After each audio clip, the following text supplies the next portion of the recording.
ये अमोरियों का ये सब देश तेरे वंश को दूंगा। क्यों?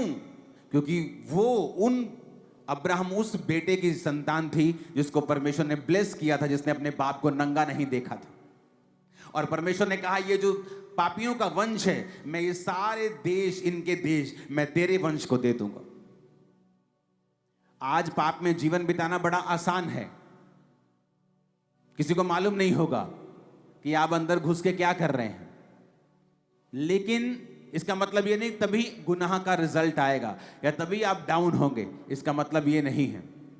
कई बार एक व्यक्ति पाप में हो सकता है और अगले 5-6 साल बड़ी आशीषें उसकी जिंदगी में आए और वो सोचता है शायद परमेश्वर ने इसे अप्रूव कर दिया है या परमेश्वर इन चीजों की परवाह नहीं करता है, लेकिन ऐसा नहीं है। वचन आसमान में, बाइबल कहती है, ताया हुआ वचन सिद्ध किया हुआ है। जो वचन कहता है कि वो होगा तो वो होगा ही होगा। इसीलिए जब आप स्वर्गदूतों को देखते हैं बाइबल में, वो कह रहे होते हैं पवित्र पवित्र पवित्र सेनाओं का यहोवा। इसलिए आप जब बाइबल पढ़ते हैं आपको मालूम होता है परमेश्वर कहता है कोई भी पवित्रताई के बिना परमेश्वर को देख नहीं सकता। अगर आपकी लाइफ में बड़े से बड़ा बंधन है, ऐसा बड़ा बॉन्डेज है, चाहे वो पैसों का हो, कर्जे का हो, बीमारी का हो, तकलीफ का हो, फैमिली कर्स हो, डाइवोर्स हो, एनीथिंग, डिप्रेशन हो, मैं आपको बताता हूं परमेश्वर की आत्मा ने, उसके पवित्र आत्मा ने मुझे तरीका बताया था कि तेरी जिंदगी में जितना भी बड़ा बंधन क्यों ना हो, चाहे मेडिकल साइंस में उसका इलाज ना हो, चाहे कोई कुछ भी क्यों ना हो, केवल अगर तू पवित्रताई में रहे, मैं तेरे बड़े से बड़े बंधन को तोड़ दूंगा। सारे बंधन तेरी लाइफ से टूट जाएंगे। ये मुझे परमेश्वर ने 2010-11 की मैं बात कर रहा हूं।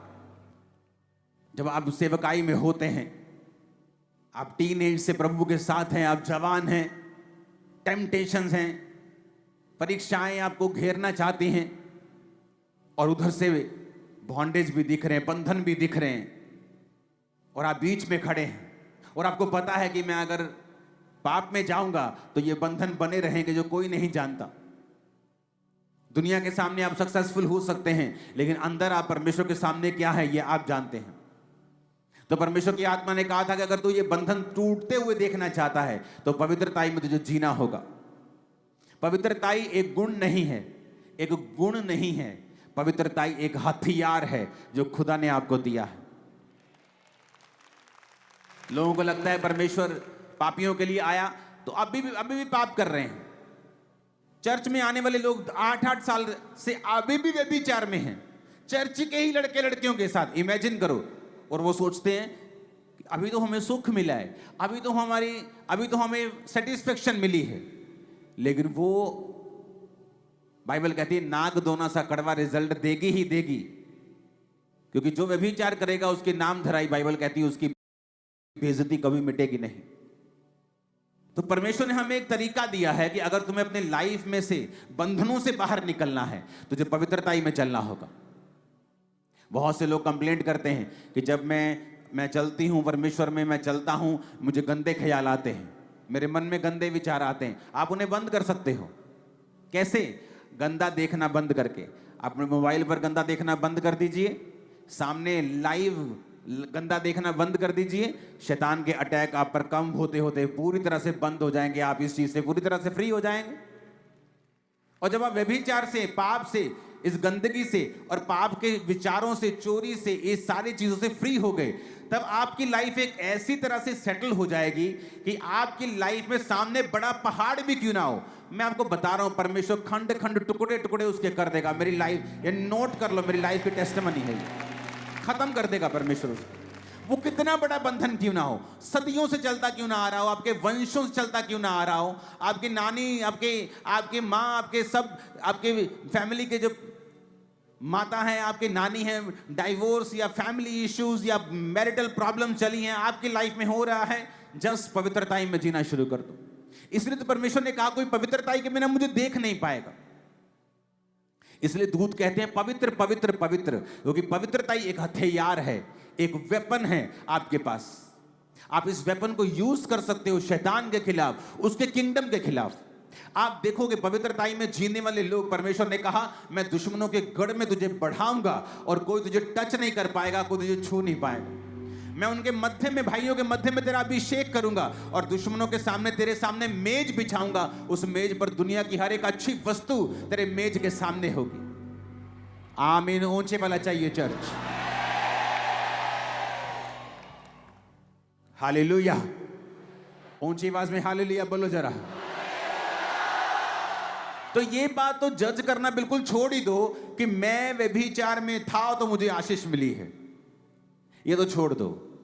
अपनी लाइफ में क्या हो रहा है पाप करने के बाद, उससे जज करना छोड़ दो। क्योंकि यहां देखो, जिसको श्रापित किया उसके वंश में पृथ्वी का पहला वीर पैदा होता है। इसका मतलब यह नहीं है कि परमेश्वर उनके संग है। आपकी दुनियावी आशीषें ये साबित नहीं करती हैं कि परमेश्वर आपके संग है। हमें वचन साबित करता है, अगर वचन में हम सही हैं, कि प्रभु हमारे संग है या नहीं है। हालेलुया। तो हमें ये बात समझनी पड़ेगी, हमें ये देखना पड़ेगा। आप तैयार हैं पवित्रताई में चलने के लिए, परमेश्वर के साथ साथ संग संग चलने के लिए? शैतान आपको, जिस तरह उसने हवा को धोखा दिया, वो आपको धोखा देता है कि वो भी तो कर रहा है, तेरे को क्या प्रॉब्लम है? वो भी तो ऐसे चल रहा है, तेरे को क्या प्रॉब्लम है?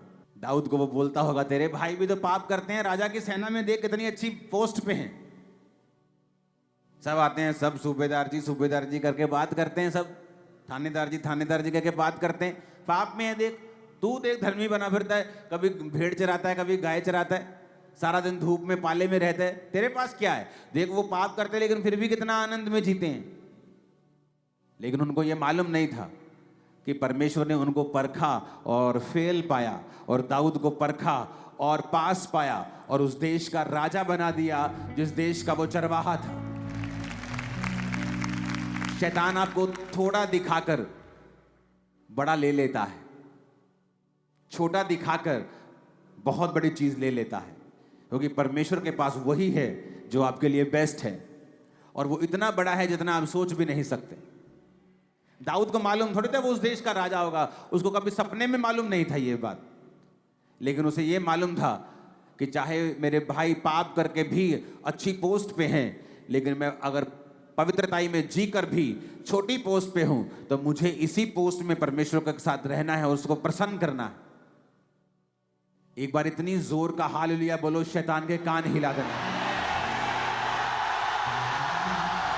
ऊंची आवाज से हालेलुया।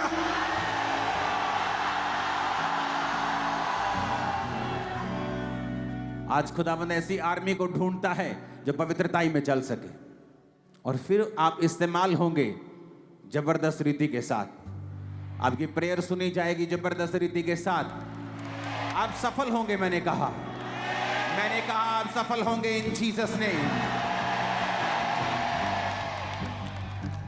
परमेश्वर ने क्या कहा मालूम? उसने कहा तो अपने माथे के पसीने की रोटी खाया करेगा। तो अपने माथे के पसीने की रोटी खाया करेगा।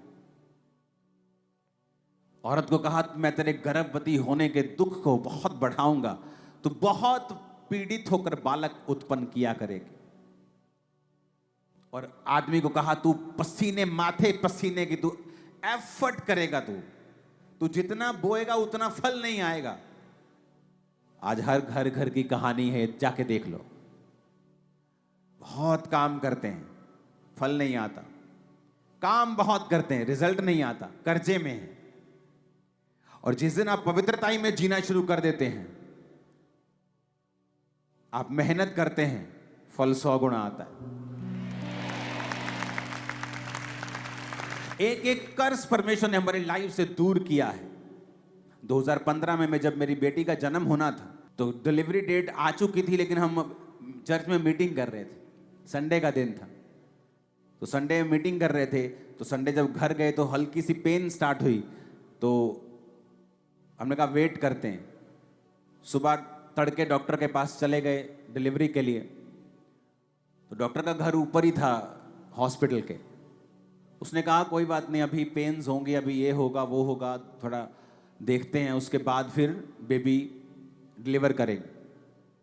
वो भी ऊपर बेचारी तड़का लगाने जा रही थी अपनी सब्जी को, और नीचे बेबी हो गया था।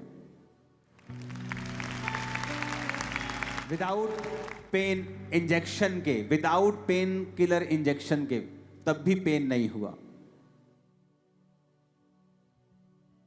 उसने कहा मैं तेरे गर्भवती, पीड़ा होगी बहुत कम, पर कहता मैं तेरे गर्भवती होने की पीड़ा को अब बढ़ा दूंगा क्योंकि तूने पाप किया। जिस दिन आपको पवित्रताई में जीने के फायदे समझ आ जाएंगे, मैं आपको बता रहा हूं, आप शैतान के रोज 100 जूतियां मारा करोगे। आज लोग मेरी लाइफ को देखकर हैरान होते हैं। मुझे कोई काम अपना करना होता है पर्सनल, मैं बड़े बड़े काम कर लेता हूं बिना टाइम वेस्ट, बिना मेहनत किए। सारा दिन सेवकाई करता हूं मैं। अगर मुझे पर्सनल कमाना हो तो मैं बिलियनर्स की लिस्ट में आ जाऊंगा कुछ सालों में, लेकिन मैं इतना कमाता हूं अपनी साइड पे कि मुझे चर्च पर निर्भर ना होना पड़े। और लोग हैरान होते हैं मेरी लाइफ के देखे कि आप इतना बड़ा काम साइड पर ही